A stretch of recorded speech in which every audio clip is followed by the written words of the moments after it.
ഇത് വളരെ നിർഭാഗ്യകരമായ ഒരു സംഭവവികാസമാണ് ഇപ്പോൾ നടക്കുന്നത്.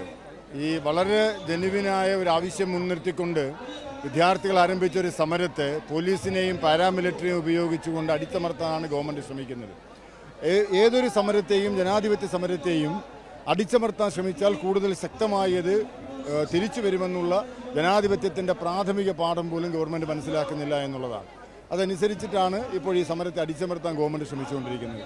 രാജ്യത്തിൻ്റെ വിവിധ ഭാഗങ്ങളിൽ നിന്ന് വിദ്യാർത്ഥികൾ, അവരുടെ ഭാവിയെക്കുറിച്ച് ആശങ്കയുള്ള വിദ്യാർത്ഥികളും മാതാപിതാക്കളും അവരെ സഹായിക്കുവാൻ തയ്യാറാവുന്ന സന്നദ്ധ സംഘടനകളും വ്യക്തികളും ഡൽഹിയിലേക്ക് ഒഴുകിക്കൊണ്ടിരിക്കുകയാണ്. ഇത് മനസ്സിലാക്കി ഗവൺമെൻറ് ഉചിതമായ തീരുമാനമെടുക്കുക.